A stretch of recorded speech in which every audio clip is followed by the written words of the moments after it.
Halo, assalamualaikum warahmatullahi wabarakatuh. Balik lagi dengan saya di Ayaka Channel. Kali ini saya akan membongkar mengganti LCD, membongkar LCD atau mengganti LCD dari Vivo Y20 dan Y12, Y19, Mas. Nah, di sini kita akan membongkar dulu untuk Vivo Y20-nya. Untuk pertama-tama kita siapin dulu untuk pinset, obeng, kemudian lemnya.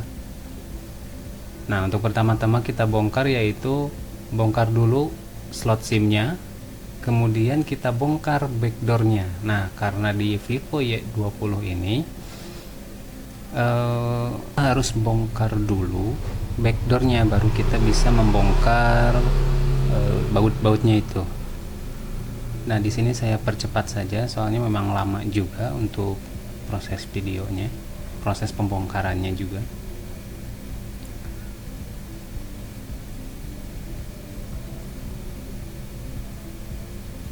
Nah, kemudian setelah semuanya dicabut si baut-bautnya, kemudian buka saja untuk backdoornya ya.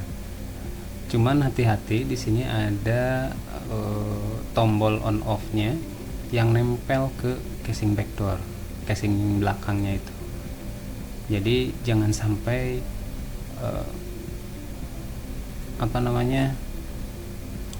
putus gitu. Kalau udah putus ya harus ganti, paling nantinya ganti tombol on off-nya. Kemudian setelah itu bongkar juga untuk baterainya. Nah, baterainya ini ada lemnya juga di bawahnya. Jadi kita harus hati-hati. Setelah bongkar baterai baru bongkar LCD. Nah, kalau untuk LCD ini karena memang udah rusak banget ya. Jadi memang agak gampang. Beda halnya dengan yang LCD-nya masih bagus, maksudnya teksturnya masih belum pecah lah gitu. Si LCD-nya itu belum pecah tapi emang mati. Nah, itu agak sulit karena biasanya si LCD-nya itu rekat banget gitu ke tulangannya si HP ini. Nah, itu biasanya harus memakai blower untuk dipanasin gitu dan memakai alat tambahan, biasanya ya pengungkit LCD biasanya. Setelah dipanasin baru diangkat si LCD-nya. Tapi karena di sini gampang ya, karena memang udah rusak banget dan udah ngangkat si LCD-nya, jadi kita tinggal congkel aja sedikit lalu udah bisa keluar. Setelah beres dikeluarin si LCD-nya dari tulangannya, kemudian kita bersihin sisa-sisa lem sebelumnya. Nah, di sini memang harus lebih teliti ya, karena memang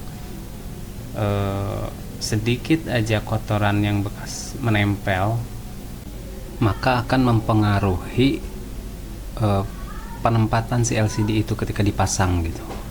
Entah itu bisa menonjol atau bahkan kalau misalkan kita nggak tahu ya, tiba-tiba kita tekan aja itu bisa menyebabkan si LCD-nya itu blank gitu. Karena ada kotoran, entah itu kotoran yang menggumpal ya, biasanya lem sih. Lemnya nggak bersih, makanya bakal agak ngangkat sedikit. Nah, ketika dipaksa itu bakal neken LCD-nya, kemudian ya jadi blank lah gitu.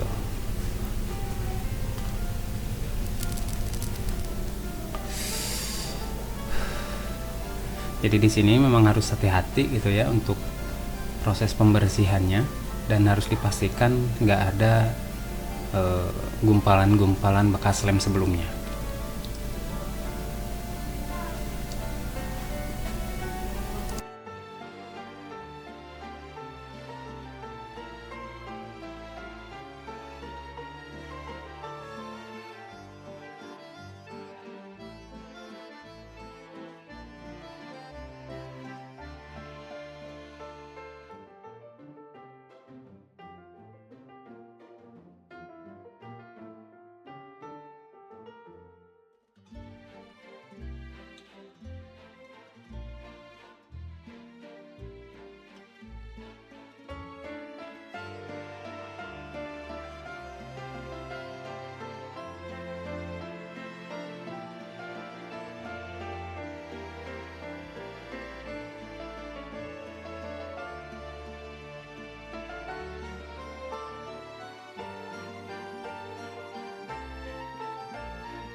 Nah, jika sudah selesai pembersihannya, maka kita siapkan LCD-nya.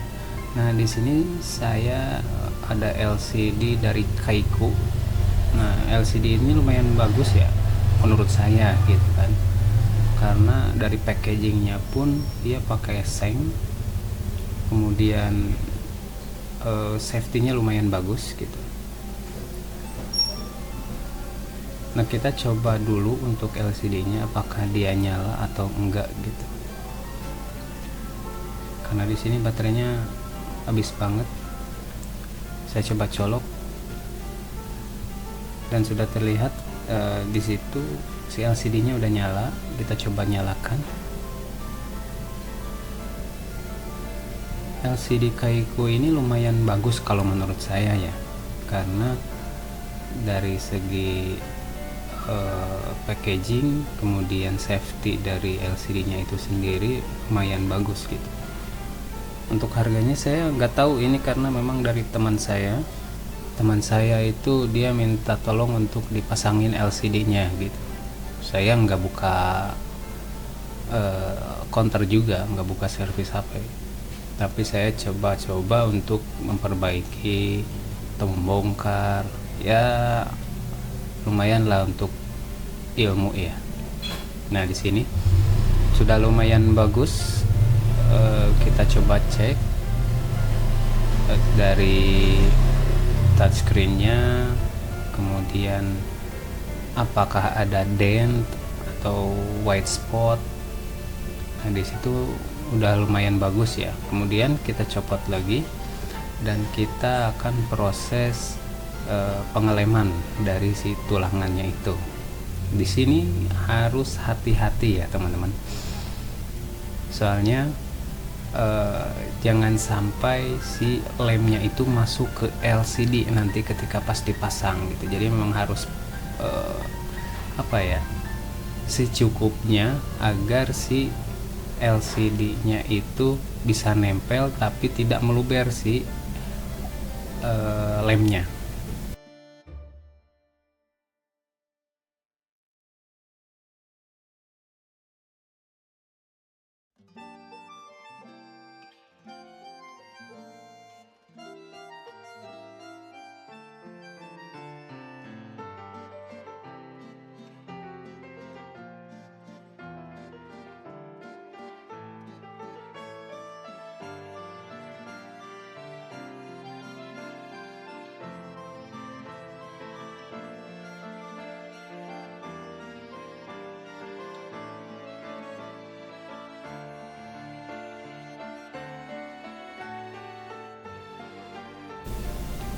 Nah, kemudian setelah kita kasih lem di tulangan, kita bongkar dulu si lapisan yang nempel di LCD bagian belakangnya ya, plastik. Terus di situ juga ada lem ya, lem buat nempelin si fleksibel. Nah, itu harus dibuka dulu biar enggak gerak kemana-mana si fleksibelnya. Kemudian setelah itu, oh ya, jangan lupa juga untuk di tulangan yang bagian tengah atau bagian pojok yang di dalamnya ya, bukan yang di pinggirnya, itu kasih lem juga supaya si LCD-nya itu nanti nempel di tulangannya gitu. Jadi bukan pinggir-pinggirnya aja. Kemudian kita cek, masukkan, tekan-tekan sedikit, kemudian nanti dimasukkan juga baterainya.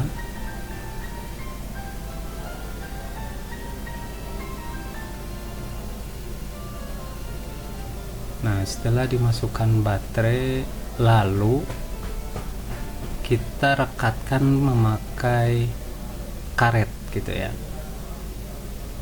Boleh ada 5 karet atau berapa karet gitu. Yang penting jangan terlalu keras gitu, jangan terlalu banyak. Nah, takutnya nanti kalau misalkan ada gumpalan-gumpalan seperti itu, kemudian terlalu kencang oleh si karet ketika ditekan, maka nanti si LCD-nya itu akan ada white spot, atau bahkan kalau misalkan lagi apes ya si LCD-nya malah ngeblank gitu.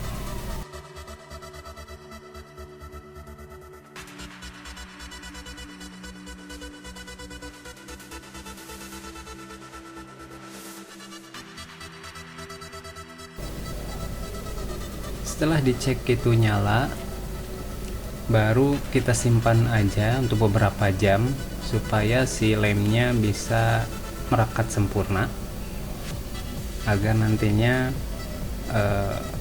tidak lepas gitu ya si LCD-nya. Kita simpan beberapa jam.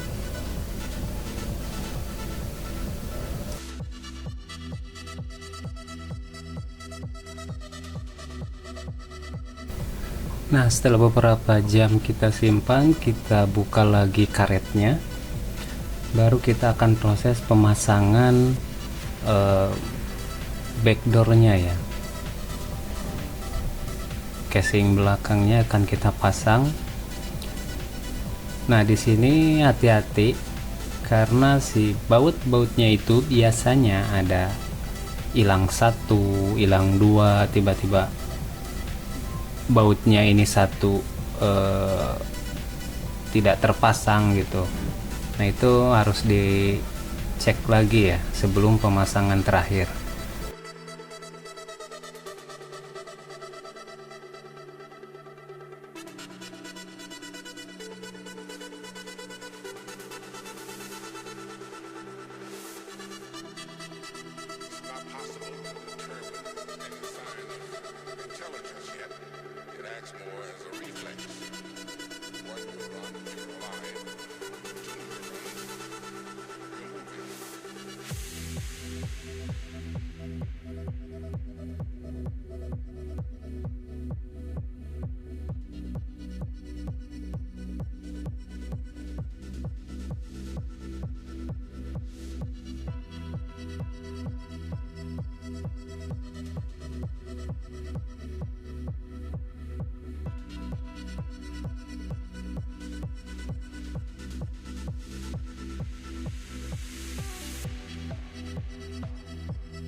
Setelah pemasangan baut backdoor selesai, baru kita pasang backdoor yang tipisnya ya.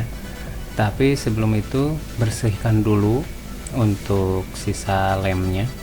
Setelah dibersihkan baru kasih lem yang baru gitu supaya bisa nempel.